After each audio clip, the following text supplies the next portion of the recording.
साथ बदलते भारत की शान।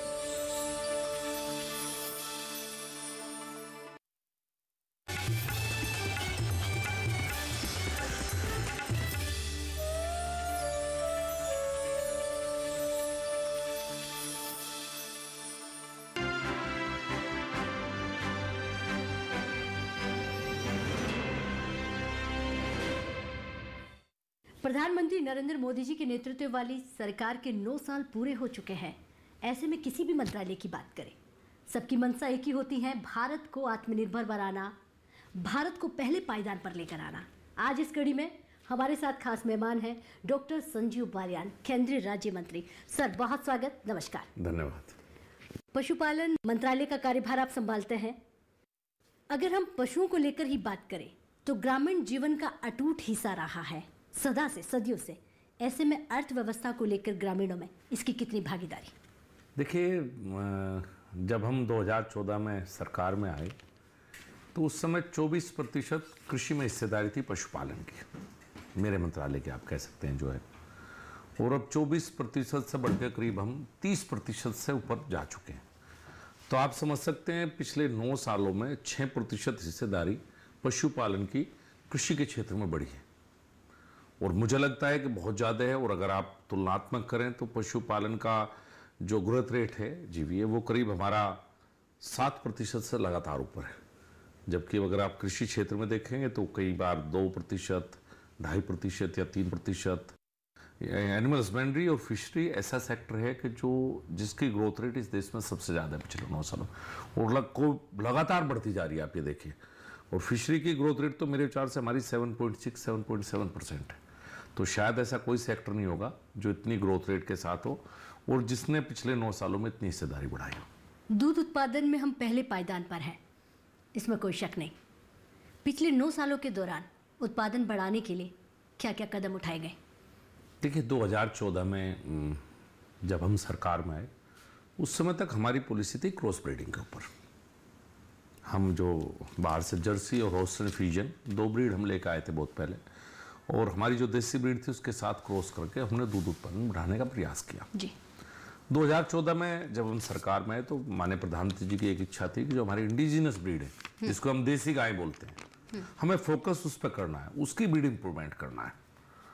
और हमने शुरुआत 2014 से लगातार की ब्रीड इंप्रूवमेंट की। और आज आप देखते भी होंगे कि हमारी जितनी भी इंडिजिनस ब्रीड्स हैं उनका मिल्क प्रोडक्शन भी बढ़ा है। करीब करीब आप कह सकते हैं कि पिछले 9 सालों में हम 30% के करीब हमारा मिल्क प्रोडक्शन इंडिजिनस ब्रीड का परसेंटेज के हिसाब से देता था। और बफलो में भी हमारी यही हुआ है। इसके लिए अभी सबसे बड़ा वो रहा है आर्टिफिशियल इंसेमिनेशन। अगर आप देखेंगे तो पहले जो आर्टिफिशियल इंसेमिनेशन था बहुत कम था। हमने गोकुल मिशन लेकर आए और गोकुल मिशन के द्वारा आर्टिफिशियल इंसेमिनेशन का दायरा बढ़ाया, अच्छे सीमन का इस्तेमाल किया, जो बेस्ट सीमन था देश में, इंफ्रास्ट्रक्चर बनाया सीमन का, सीमन बैंक्स मॉडर्नाइजेशन की। इस तरह के बहुत से उपाय करके हमें इंडिजिनस ब्रीड पर फोकस करने के साथ साथ हमने मिल्क प्रोडक्शन बढ़ाया। और हमारा मिल्क प्रोडक्शन आप देख सकते हैं करीब 6% से ऊपर लगातार ग्रोथ रेट, जो कि शायद दुनिया में कहीं नहीं है जी। और आज भी, लेकिन मैं फिर भी एक स्वीकार करता हूँ, आज भी अपार संभावनाएं हैं जी। अगर हम इंटरनेशनल स्टैंडर्ड की बात करते हैं तो अभी हम वहाँ नहीं पहुँच पाए जहाँ हमें होना चाहिए था। चूँकि बीच का दौर एक ऐसा रहा कि हमारे क्रॉस ब्रीडिंग की वजह से हमने अपने इंडिजिनस पे ध्यान नहीं दिया। और क्रॉस ब्रीडिंग की अपनी क्रॉस ब्रीड जो है उनकी अपनी सीमाएँ। अगर आज आप देखेंगे ज़्यादातर जो आवारा पशुओं की समस्या है वो इसी वजह से है कि जो क्रॉस ब्रीड एनिमल है वो इतना एडजस्ट इस देश में नहीं हो पाया जितना होना चाहिए था। हम तो सोच के लाए थे कि बाहर 40 लीटर दूध देता है, यहाँ भी इतना देगा। लेकिन जो हमारी इन्वायरमेंट कंडीशंस है, गर्म है या बरसात है, हमारे अलग अलग मौसम है, तो हमारा पूरा फोकस इस समय 2014 के बाद इंडिजिनस ब्रीड्स के ऊपर है और लगातार हम इसे बढ़ावा दे रहे हैं। बल्कि अब तो पिछले करीब 3 सालों से आर्टिफिशियल इंसेमिनेशन जिन स्टेट्स में 50% से नीचे है रेट, उनमें हमने फ्री कर दिया है बिल्कुल। इसमें किसान को कोई चार्ज नहीं देना है। हम सभी प्रदेश सरकारों को फ्री में सीमन का पैसा और उसके आप ये कह सकते हैं मैत्री एक हमने स्कीम चलाई थी, उसमें वहाँ तक की फीस दी जाती है कि किसान को कुछ ना देना पड़े और किसान अपनी गाय या भैंस को आर्टिफिशियल इंसेमिनेशन से प्रेग्नेंट करा सके। तो हमारा फोकस लगातार इस चीज़ पर है। जी जी, आपने कहा कि अपार संभावनाएं हैं, जहां पहुंचना था वहां नहीं पहुंच पाए हैं, तो कब पहुंचेंगे? 9 साल आपके पूरे हो चुके हैं। ब्रीड इम्प्रूवमेंट एक ऐसा टॉपिक है कि ब्रीड इम्प्रूवमेंट में आपको 21 साल लगते हैं। मैं वेटनेरियन हूँ बेसिकली। जी। 7 पीढ़ी लगती हैं अगर आपको ब्रीड इम्प्रूव करना। उस पर भी हमने प्रयास किया। करीब हमारे पूरे देश में हमने करीब 20 से ज़्यादा IVF सेंटर खोले हैं। हर प्रदेश सरकारों को IVF, in vitro fertilisation centre, embryo, जो आपने शायद ह्यूमन में सुना होगा। जी जी। वो टेक्निक हम एनिमल्स में लेकर आए हैं, गाय में और बफलो में। और इसमें भी सरकार ने सब्सिडी भी दी है। अगर एक आप एम्ब्रियो कराएंगे तो उसमें 5,000 रुपये की सब्सिडी केंद्र सरकार से मिलती है। वो हम 21 साल का काम 7 बार आप कह सकते हैं कि 7 पुश्तें लगती हैं जिस काम को, वो हमने करने का प्रयास एक पुश्त में किया है, एक जनरेशन में आप कह सकते हैं किया है। और ये भी शुरुआत है। अभी प्राइवेट सेक्टर भी इसमें धीरे धीरे इसमें एंट्री ले रहा है। और बहुत से काम, जैसे हमारे यहाँ समस्या है आवारा पशुओं की, उसके लिए हमने सेक्स सीमेन टेक्नोलॉजी लेकर आए हैं। अभी हमारे पास वो सीमेन अवेलेबल है कि 90% फीमेल पैदा होंगी, मेल मात्र कह सकते हैं हम 10% का एरर मेल में रहेगा। तो ये कुछ ऐसे तरीके हैं IVF जिससे हम स्पीड को फास्ट कर सकते हैं। वरना 7 जनरेशन आप समझ सकते हैं कितना लंबा टाइम लगेगा। लेकिन इसकी शुरुआत है, ये धीरे धीरे धीरे। ये एक ऐसा सेक्टर है, देखिए, ऑर्गेनाइज नहीं है। सबसे गरीब जो किसान होगा या जिसके पास जमीन नहीं होगी वो पशुपालन में है, या बड़ी डेयरी तो बहुत कम है हमारे देश में। हमारे देश में आज भी 1 भैंस 1 गाय, 2 भैंस 2 गाय, बहुत छोटा किसान है। उस तक टेक्नोलॉजी लेकर जाना काफ़ी मुश्किल काम है। और ये एक ऐसा भी मंत्रालय था, आप कह सकते हैं, कि जिसमें कभी किसी का ध्यान नहीं था। मैं लगातार 9.5 साल से इस मंत्रालय में हूँ, ज़्यादातर समय मेरा यहीं गुजरा है। 2014 में कृषि मंत्रालय का हिस्सा था, एनिमल हस्बेंड्री और डेयरी फिशरी। और मेरे पूरे मंत्रालय का बजट एनिमल हस्बेंड्री, डेयरी और फिशरी का मात्र 1500 करोड़ होता था 2014 में, जिसमें पूरे देश का बजट कही आप ये। उसके बाद 2019 में माननीय प्रधानमंत्री के द्वारा इसको अलग मंत्रालय बनाया गया। और मेरी आज एक स्कीम करीब 13,500 करोड़ की तो हमारी FMD और ब्रूसेलोसिस वैक्सीनेशन की स्कीम है। जिस मंत्रालय का बजट मात्र 1500 करोड़ रुपए था, उसकी एक स्कीम 13,500 करोड़ की है। कितना फोकस सरकार का इस पर रहा है, मेरा बताने का यही वो था कि पहले तो कभी किसी ने ध्यान ही नहीं दिया। अपने आप ठीक है, जिसके पास जो है वो अपने आप कर रहा है, अपने आप चल रहा है। ये जितनी भी स्कीम्स आई हैं, ये नई टेक्नोलॉजी, नई स्कीम, ये तो 2014 के बाद की शुरुआत है। और हम आप ये देखें कि 2016 के बजट में हमने IVF सेंटर के लिए किया था। फिर स्टेट्स गवर्नमेंट को, चूँकि हमारा जो मंत्रालय है वो आप कह सकते हैं स्टेट सब्जेक्ट है, हम निर्भर हैं प्रदेश कैसा काम करते हैं उनके ऊपर।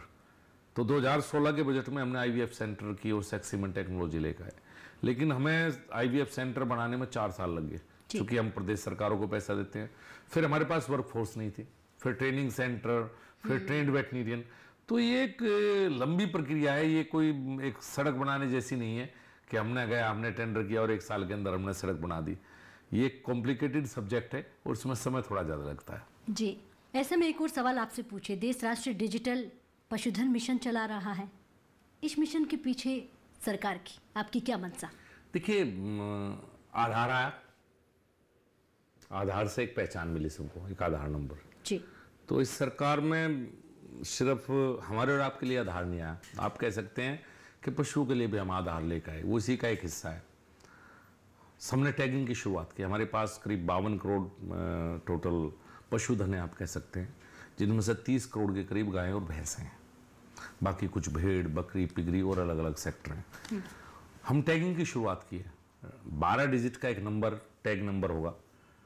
उस टैग को आप लगाएंगे, हर एनिमल के साथ, वैक्सीनेशन के साथ हम टैग लगाते हैं। उस समय उस टैग का ये है कि कहाँ की बफलो है या कहाँ की काऊ है, उसका मालिक कौन है, वो सारा रिकॉर्ड हमारे पास उस 12 डिजिट के उस नंबर के अंदर है। ये टेक्नोलॉजी का ज़माना। अब वैक्सीनेशन होता है, कई तरह के वैक्सीनेशन होता है। FMD वैक्सीनेशन हो गया, ब्रूसेलोसिस हो गया, HS हो गया, एनिमल्स में वैक्सीनेशन बहुत होते हैं। तो सारा रिकॉर्ड, पहले वैक्सीनेशन नहीं होता था, दिखा दिया जाता था, वैक्सीन लगा दी गई। अब पशु है वो तो बताएगा नहीं आगे मुझे वैक्सीन लगी या नहीं लगी। अब टेक्नोलॉजी का ज़माना है, प्रधानमंत्री हमेशा टेक्नोलॉजी का साथ लेते हैं, टेक्नोलॉजी के द्वारा इतने बड़े बड़े काम उनके द्वारा किए गए। अब मुझे पता है कि मेरे पशु को कितने वैक्सीनेशन हो चुके हैं, रिकॉर्ड है सारा। उस यूआईडी नंबर के द्वारा फीड करना पड़ेगा कि हाँ मैंने इसका इस साल एचएस का वैक्सीनेशन कर दिया, इस साल मैंने एफएमडी का वैक्सीनेशन। तो टेक्नोलॉजी को लेकर आए हैं कि जिससे सारा रिकॉर्ड हो, ट्रेसेबिलिटी हो। देखिए क्या है कि आप इसमें पिगरी हो या गोटरी हो जहाँ मीट के पर्पज़ के लिए पाली जाती है, या बफलो काऊ हो दूध के पर्पज़ के लिए, ट्रेसेबिलिटी ज़रूरी है कि मेरा दूध कहाँ से आ रहा है या मेरा मीट कहाँ से आ रहा है। तो ट्रेसेबिलिटी के लिए भी हमने डिजिटल मिशन का इस्तेमाल किया है, और धीरे धीरे हम वहाँ पहुँच जाएंगे जहाँ आप जो भी सामान, जो भी दूध भी लेंगे वो लेंगे, जिससे आप बता सकेंगे आपका दूध कहाँ से आ रहा है। हम यहाँ तक की धीरे धीरे चैन बना। तो पहले टेक्नोलॉजी थी नहीं इस फील्ड में, इस फील्ड का टेक्नोलॉजी से कोई संबंध नहीं था। तो प्रधानमंत्री जी का जो टेक्नोलॉजी के प्रति प्रेम है, आप कह सकती है, वो आपको इस मंत्रालय में दिखाई दे रहा है। जी, और ये प्रेम मुझे आपके शब्दों में भी नजर आ रहा है। तो आप सुन रहे थे डॉक्टर संजीव बालियान को। अब वक्त हो गया है एक छोटे से ब्रेक का। ब्रेक के बाद फौरन हाजिर होते हैं।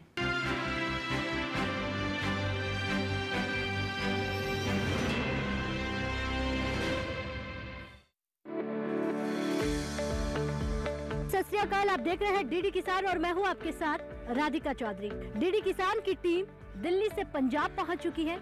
पंजाब के मोगा डिस्ट्रिक्ट में, पंजाब के पटियाला डिस्ट्रिक्ट में बात करेंगे पराली प्रबंधन। हम बात करेंगे farmer producer company, self help group. तो चलिए हमारे साथ चौपाल चर्चा में चलते हैं और जानते हैं। अब काम करके कमाने लगे और दूसरों को भी रोजगार दिया है। मुझे फख्र है कि मैं उस किसान का बेटा हूं जिसने पिछले 18 साल से पराली को आग नहीं लगाई। कृषि विज्ञान वाले बहुत मदद करते हैं, जब कैंप लगाते हैं, समझाते हैं किसानों को आकर। ये है हिंदुस्तान, जागरूक हिंदुस्तान। पंजाब की भूमि से देखिए कार्यक्रम चौपाल चर्चा, सोमवार, बुधवार और शुक्रवार सुबह 9 बजे।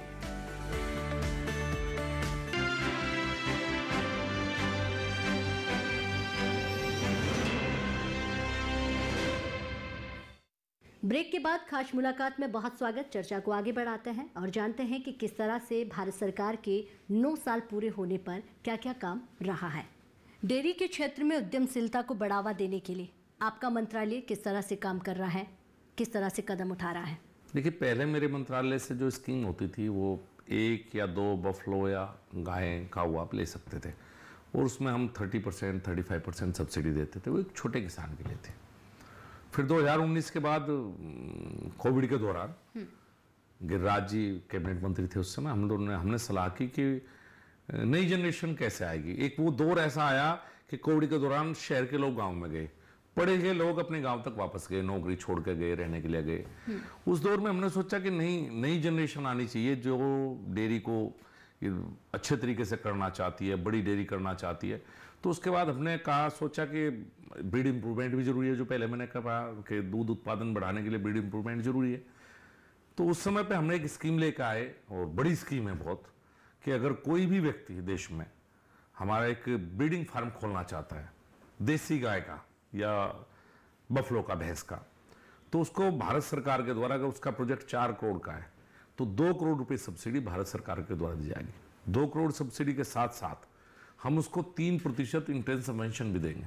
शायद भारत सरकार में, मुझे नहीं लगता सब्सिडी की कोई इससे बड़ी स्कीम होगी जहां भारत सरकार उद्यमशीलता के लिए कोई व्यक्ति आता है, और उसका एक फायदा और हमने सोचा कि अगर मैं हूं या कोई भी किसान पढ़ा लिखा फार्मर है, वो ब्रीडिंग फार्म खोलता है, तो ब्रीडिंग फार्म खोलने के साथ साथ वो ब्रीड इम्प्रूवमेंट करेगा। ब्रीड इम्प्रूवमेंट अगर वो करेगा तो आसपास के किसान, हब स्पोक मॉडल बोलते हैं कि किसान उससे जुड़ेंगे। तो हमारी बहुत अच्छी स्कीम है, बहुत सारी एप्लीकेशंस हमारे पास हैं, कुछ खुली भी हैं, कि धीरे धीरे इसमें हमारी, इसके साथ साथ यही नहीं, सिर्फ डेयरी में ही नहीं है स्कीम, ये स्कीम हमारी गोटरी में भी है। अगर आप गोट फार्म खोलना चाहते हैं, ये तो आपको 50 लाख रुपए तक की सब्सिडी है। अगर आप पिग फार्म खोलना चाहते हैं तो आपको 30 लाख। ये सब स्कीम्स हम लेकर आए कोविड के दौरान, जिस समय गाँव की तरफ वापस रिवर्स प्लान शुरू हुआ। तो हम जो पढ़े लिखे युवा हैं, जो अपना स्वरोजगार, जो प्रधानमंत्री का स्वरोजगार की तरफ जाना चाहते हैं, तो उनको सरकार कैसे मदद करे। तो हमारे सारी स्कीम्स में हमने 50% सब्सिडी तक गए हैं कि कोई भी प्रोजेक्ट अगर कोई युवा करना चाहता है एनिमल हस्बेंड्री के किसी भी फील्ड में, चाहे वो डेयरी हो, चाहे पोल्ट्री हो, चाहे पिगरी हो, चाहे गोट्री हो, चाहे शीप रियरिंग हो, और यहाँ तक की बात है कि अगर आप साइलेज मेकिंग, जो एक नई टेक्नोलॉजी है, चारा, और चारे को हरा चारा 12 महीने अवेलेबल हो तो उसको साइलेज बोलते हैं। अगर साइलेज मेकिंग में भी कोई जाना चाहता है तो 1 करोड़ का प्रोजेक्ट है तो 50 लाख रुपए सब्सिडी हमारा मंत्रालय देता है। और सच बात यह है कि पहली बार इन स्कीम के द्वारा जो एक पढ़ा लिखा युवा है वो इस फील्ड में आया है। पहले तो ज़्यादातर गांव के लोग ही आते थे इसमें, या कहते थे भाई खेती करा, चलो 2 गायें या 2 भैंस पाल लो। अब आप देख रहे होंगे शहर के चारों तरफ, शहर के आसपास बड़े अच्छे अच्छे फार्म्स, ब्रीडिंग फार्म्स लगातार आ रहे हैं। और यंग जनरेशन अब इस काम को इस तरह से नहीं देखती कि ये भाई ठीक है खेती के साथ साथ कर लिया, वो इसे प्रोफेशनली ले रही है, एज ए प्रोफेशन इसे चुन रहे। आप नोएडा तक में आपको डेयरी फार्म मिलेंगे, अब गाजियाबाद, नोएडा, आपको बहुत पढ़े लिखे लड़के लड़कियां, कई लड़कियां भी हैं, आप देख आना नोएडा और गाजियाबाद में, जो डेयरी फार्म चला रही हैं। जी, मैं इस बात से एग्री करूंगी क्योंकि हमारा एक चौपाल चर्चा कार्यक्रम है जिसके माध्यम से हम भारत के अलग अलग कोनों में जाते हैं। तो आपने बिल्कुल सही कहा कि पढ़े लिखे लोग जो अमेरिका में नौकरी कर रहे हैं, बड़े बड़े बिजनेसमैन हैं, वो अपना काम छोड़ के खेती में बिजनेस ढूंढ रहे हैं। तो अब वो खेती नहीं, खेती को बिजनेस का नाम दे रहे हैं। इस बात के लिए ये बहुत ही सही कहा आपने कि जब से 9 साल का आपने काम गिनवाया है, तो मुझे लगता है ये बदलाव उसी वक्त का है। अच्छा, एक सवाल आपका, क्योंकि मत्स्य पालन की हम बात कर रहे हैं, तो मत्स्य पालन के क्षेत्र में बहुत बड़ा बदलाव आया है, पिछले कुछ समय से रिकॉर्ड दर्ज कर रहा है। देखिए 2014 में मत्स्य पालन में हम कभी कोई स्कीम लेके नहीं आए, बहुत छोटी छोटी हमारी कुछ स्कीम होती थी, बताया था, पैसा ही नहीं था हमारे मंत्रालय के पास, किसी का फोकस ही नहीं था इस पर। 2014 में जब सरकार आने के बाद हम स्कीम लेकर आए ब्लू रिवॉल्यूशन, और उसके बाद 2019 में नया मंत्रालय के बनने के बाद प्रधानमंत्री मत्स्य संपदा योजना करीब 20,000 करोड़ की है। प्रधानमंत्री मत्स्य संपदा योजना अपने आप में ये 2019 से शुरुआत हुई है, 5 साल के लिए स्कीम थी और 20,000 करोड़ रुपए की एक स्कीम है। एक स्कीम मंत्रालय की, जो उस मंत्रालय में कभी कोई पैसा नहीं दिखाई देता था, और उसका प्रभाव ये है कि इस साल अब जो हमारा एक्सपोर्ट है फिशरी सेक्टर का, वो करीब 60,000 करोड़ रुपए से ऊपर है इस साल का एक्सपोर्ट हमारा। और अगर आप देखेंगे तो आंध्र और तेलंगाना में तो आपको मेजोरिटी फार्मर्स जो फिशरी सेक्टर में चलेगा। और अब श्रिम्प फार्मिंग एक नया वो है, झींगा पालन बोलते हैं, ये ज़्यादातर एक्सपोर्ट होता है। और पहले तो ये सिर्फ कोस्टल इलाकों में था, आंध्रा तेलंगाना है उस तरफ, अब ये हमारे हरियाणा, राजस्थान जहाँ सैलाइन वाटर है, जहाँ पानी किसी काम का नहीं है, वो जमीन जिसमें आप खेती भी नहीं कर सकते, उस जमीन में जो हमारा युवा है वो श्रिम्प फार्मिंग के अंदर आया है। और बहुत बड़ी हमारे मथुरा में भी और इस तरफ लगातार शुरू हुआ है। तो एक ऐसा सेक्टर बन रहा है जिसमें अपार संभावनाएं हैं, एक्सपोर्ट की भी संभावनाएं, चूंकि मेरे डेयरी सेक्टर और सेक्टरों में एक्सपोर्ट की इतनी संभावनाएं नहीं है। एकमात्र ये सेक्टर ऐसा है जिसमें एक्सपोर्ट की बहुत संभावनाएं है, और एक्सपोर्ट होगा तो किसान को ज़्यादा पैसा मिलेगा। और बहुत बड़ा एक वर्ग कहीं ना कहीं फिशरी से जुड़ता जा रहा है। आप यहाँ देखोगे तो आपको मुजफ्फरनगर जनपद में भी जहाँ इतनी अच्छी जमीन है, कुछ किसान फिश फार्मिंग करते हुए आपको मिल जाएंगे। जी, जो सिर्फ गन्ना उगाते थे। हाँ जी, ये बदलाव है। बदलाव जी, बदलाव की आप बात कर रहे हैं, प्रगति की आप बात कर रहे हैं, मुजफ्फरनगर यूपी की आप बात कर रहे हैं जो सिर्फ गन्ना उगाता था, वो धीरे धीरे मत्स्य पालन में आ रहा है, पशुपालन में आ रहा है। तो तमाम बदलाव के साथ मत्स्य संपदा योजना की अगर बात करें, प्रधानमंत्री मत्स्य संपदा योजना मछली पालकों के लिए किस तरह से और प्रभाव डालेगी, किस तरह से उनको आगे लेकर जाएगी? देखिए, प्रधानमंत्री मत्स्य संपदा योजना में हमने पूरी चेन को लिया है। अगर आप अपना पौंड खोदना चाहते हैं, हाँ। सबसे पहले बात है, अगर आप मछली पालन फिशरी में जाना चाहते हैं तो आपको पौंड की आवश्यकता है। पौंड पे भी सब्सिडी है, मोर देन 50% जो आपकी कॉस्ट होगी उसकी सब्सिडी भारत सरकार देगी। उसके बाद आप सीड डालेंगे, सीड बोलते हैं छोटी मछली को, उस पर भी सब्सिडी है। उसके बाद पूरी चेन है, अगर आप कोल्ड चेन मेंटेन करना चाहते हैं, व्हीकल लेना चाहते हैं, वो भी प्रधानमंत्री मत्स्य संपदा योजना के हैं। अगर आप प्रोसेसिंग प्लांट लगाना चाहते हैं, वो भी प्रधानमंत्री मत्स्य संपदा योजना में। अगर आप बड़े बड़े फिश पार्क बनाना चाहते हैं, वो भी इसका हिस्सा है। इसके साथ साथ हम एक और स्कीम है हमारी, FIDF, fishery infrastructure development fund, ये करीब 7,500 करोड़ का हम लेकर आए। जो बड़े बड़े प्रोसेसिंग प्लांट लग रहे हैं उनको भी 3% की, एक तरह से आप ये कह सकते हैं कि फिशरी सेक्टर से जुड़े हुए सब ज़्यादातर चीज़ें हमने प्रधानमंत्री मत्स्य संपदा योजना के अंदर समाहित की। ये एक ऐसा सेक्टर है, देखिए फिशरी, एनिमल हस्बेंड्री, एग्रीकल्चर भी आप कह सकते हैं, यहाँ सरकार की मदद की आवश्यकता होती है, क्योंकि जो ये काम करता है उसके पास ज़्यादा पैसा नहीं होता। अगर सरकार मदद नहीं करेगी तो नहीं हो पाएगा। तो इसमें हमने ज़मीन से लेके और एक्सपोर्ट तक हर जगह कहीं ना कहीं सरकार की हिस्सेदारी है, सरकार का योगदान है। जो भी युवा इसमें आगे बढ़ना चाहता है, ऐसा एक भी वो टॉपिक नहीं जिसमें सरकार मदद ना करती हो। जी, सरकार पशुपालकों के लिए, मछली पालकों के लिए किसान क्रेडिट कार्ड दे रही है। ये सुविधा इन क्षेत्र से जुड़ने वाले लोगों के लिए कितनी राहत भरी हो सकती है? जैसे अभी आपने कहा थोड़ी देर पहले ही, किसी का कोई नुकसान हो गया, एकदम से पैसे की आवश्यकता है, तो वो बाजार में जाएगा, महंगे कर्ज से किसी से पैसा लेकर आएगा। 2019 के बाद, उससे पहले किसान क्रेडिट कार्ड सिर्फ एग्रीकल्चर के लिए था, इसमें ये इंक्लूड नहीं था। 2019 के बाद प्रधानमंत्री जी के द्वारा किसान credit card for dairy farmers और किसान credit card for fishery farmer लागू किया गया। इसमें वही तरीका है कि आप बैंक में जाइए, जब भी आपको आवश्यकता है, जब भी आपको ज़रूरत है, कभी भी एकदम से पैसे की आवश्यकता पड़ी आपको, तो आप बैंक में जाइए और ले गए। करीब 30 लाख क्रेडिट कार्ड हम लोग बना चुके हैं। प्रक्रिया है, थोड़ी लंबी है, क्योंकि किसान कन्फ्यूजन में है। किसान क्रेडिट कार्ड को इससे कन्फ्यूज कर रहा है, वो बिल्कुल अलग है। अगर आपके पास गाय हैं, भैंस हैं, आप अपना जा सकती है बैंक में, अपना किसान क्रेडिट कार्ड आपको बना हुआ मिलेगा। अगर आप फिशरी क्षेत्र में काम कर रही हैं तो आपको किसान क्रेडिट कार्ड मिलेगा, और आपका ब्याज दर इस पर कम होगा, उसी की तरह जैसे एग्रीकल्चर के किसान क्रेडिट कार्ड पे। और सबसे बड़ी बात यह है कि ब्याज दर के साथ साथ आपको मिलेगा पैसा, नहीं तो पहले तो पैसा ही नहीं मिल पा रहा था, क्योंकि बैंकिंग सेक्टर जो है वो बहुत ज़्यादा इसमें इन्वॉल्व कम रहता है। पहले से मैंने देखा है, आप जाओगे तो आपको कार को कहोगे तो जल्दी लोन देंगे, आप कहोगे मुझे तो भैंस पे लोन लेना, तो शायद आपको थोड़ा समय देते थे। तो अब धीरे धीरे प्रयास ये है कि धीरे धीरे सेक्टर भी पूरा इस तरह से हो जाए कि बैंक इसके साथ खड़े हो, और जो गाँव के अंदर प्रथा है ज़्यादा ब्याज पे पैसा लेना, वो प्रथा दूर हो। ये प्रयास सरकार का है। जी जी, बिल्कुल आपके प्रयास जो है वो रंग ला रहे हैं, और कहीं ना कहीं हमारा किसान जो है अब तरक्की की आगे बढ़ रहा है। एक और सवाल आपसे होगा, सरकार पशुपालन स्टार्टअप ग्रेट चैलेंज का भी आयोजन करती है, इसका क्या मकसद है?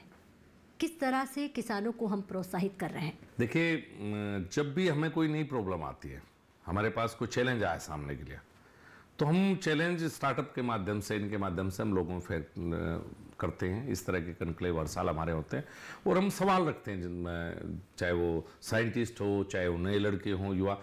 फॉर एग्जांपल, हमारा आर्टिफिशियल इंसेमिनेशन की सक्सेस रेट 30% है, अगर AI करेंगे तो 30%। पिछले वर्ष हमने कहा, हमने एक चैलेंज डाला कि भाई इसको सक्सेस रेट को कैसे बढ़ाया जाए, तो हमारे पास कई नई टेक्नोलॉजी लोग लेकर आए, नए युवा टेक्नोलॉजी के साथ आए, वो कामयाब टेक्नोलॉजी थी। वो टेक्नोलॉजी है कि 30% से बढ़कर 50% एकदम से AI का सक्सेस रेट होगा। तो जहां भी हमें ऐसी समस्या आती है कि टेक्नोलॉजी की आवश्यकता है, नए आइडियाज, देखिए इस सरकार में, पहली सरकार में क्या अंतर है? पहली सरकारों में मंत्री और अधिकारी सोचते थे और बैठ के निर्णय लेते थे करना। ये सरकार वो सरकार है जो जनता को इन्वॉल्व करती है, जो ब्रेन को इन्वॉल्व करती है। कोई भी युवा है, वेटनेरियन है, इंजीनियर है, वो नई टेक्नोलॉजी लेकर आना चाहता है, तो वो आए, वो इसमें काम करें। और चूंकि मैं एक विशेष बात इस अपने मंत्रालय की ओर आपको बताना चाहता हूँ, जिस तरह से आप बीमार हैं और एम्बुलेंस आपको घर से लेके जाती है, आप बीमार हैं, हमारे यहाँ शायद 108 नंबर है, हम 108 पे फ़ोन करेंगे, एम्बुलेंस आएगी, बीमार को लेके जाएगी। ये सुविधाएं पूरे देश में है, और जिसको सुविधा की आवश्यकता थी, अब आप ये कहिए कि आप, मेरी भैंस और या गाय बीमार है और मेरा हॉस्पिटल 5 किलोमीटर है, तो मैं उसको कैसे लेके जाऊंगा? मेरे पास कोई तरीका था लेके जाने का। इस समस्या का समाधान इस सरकार ने करने का प्रयास किया है। पूरे देश में हमने 4300 एम्बुलेंस दी है, वेटनरी एम्बुलेंस। उसमें डॉक्टर भी होगा, उसमें अटेंडेंट भी होगा, ड्राइवर भी होगा। अब कोई भी किसान जिसका पशु बीमार है, कोई भी पशु, वो एक कॉल करेगा और फ्री ऑफ कॉस्ट। अभी हमने 1 लाख की आबादी पे एक एम्बुलेंस दी है। मुझे लगता है, लेकिन जिस तरह से रेस्पॉन्स आया है जनता की तरफ से इसका एम्बुलेंस का, वो बढ़ाएंगे। ये एक ऐसा काम है कि आने वाले समय में आप सोचिए कि आपके भैंसे गए, आपको 5 किलोमीटर लेके जाना, तो आप ट्रैक्टर ट्रॉली पे लेके जाएंगे या आप पैदल चला के लेके जाएंगे, आपके पास कोई और माध्यम नहीं था। अब एम्बुलेंस, आप एक फ़ोन नंबर घुमाएंगे और आपका डॉक्टर आपका एम्बुलेंस के साथ, पूरे इक्विपमेंट के साथ आपके घर में होगा, जहाँ डायग्नोसिस भी होगा, ट्रीटमेंट भी होगा, आपके घर ट्रीटमेंट करके जाएगा। ये नई शुरुआत है। हमारे उत्तर प्रदेश में करीब 450 एम्बुलेंस पहुँच चुकी है। फंक्शनल है, मेरे जिले में करीब 7 या 8 एम्बुलेंस हैं जो लगातार काम कर रही हैं। उनकी ट्रैकिंग होती है। वो जो नंबर है आप डालेंगे, वो आप यहाँ से कॉल करेंगे, वो लखनऊ जाएगा, कॉल सेंटर पे, लखनऊ से उसको जाएगा, और उसको ट्रीटमेंट करने के बाद रिपोर्ट वापस करना पड़ेगा कि मैंने इतने मिनट में उसका ट्रीटमेंट कर दिया है। ये एक बहुत बड़ी बात है। जो ट्रीटमेंट की सुविधा नहीं थी देश में, वो ट्रीटमेंट की सुविधा देने का प्रयास भी सरकार के द्वारा किया गया। आप इतना प्राउडली एम्बुलेंस का जो आंकड़ा बता रहे हैं, पूरे देश का आंकड़ा, आपको नहीं लगता ये बहुत कम है? हाँ जी, तो शुरुआत क्या है, किया जाए? शुरुआत है, बढ़ेगा आगे। अभी ये शुरुआत है, 43 एम्बुलेंस अभी हमने दी है, ये शुरुआत है आपकी। ये अभी रेस्पॉन्स बहुत अच्छा आ रहा है, कुछ स्टेट्स की तरफ से लगातार डिमांड आ रही है, इसका निर्णय तो बाद में होगा। लेकिन अभी 43 एम्बुलेंस हमने ऑन रोड पिछले 2 सालों में लेकर आए हैं, और धीरे धीरे जब आवश्यकता होगी तो बढ़ेगी भी जरूर जी। कम से कम शुरुआत इतनी बड़ी आप ये कह सकते हैं। जी, आपकी सरकार के 9 साल पूरे हो गए, लगभग 10 साल पूरे होने वाले हैं। ऐसे में आपकी सरकार, आपका मंत्रालय, अगर मैं बात मत्स्य संपदा की करूं, बात एनिमल हस्बेंड्री की करूं, तो और क्या नया विचार है, क्या सोचा है, किस नई ऊंचाइयों की ओर आप किसानों को लेकर जाएंगे?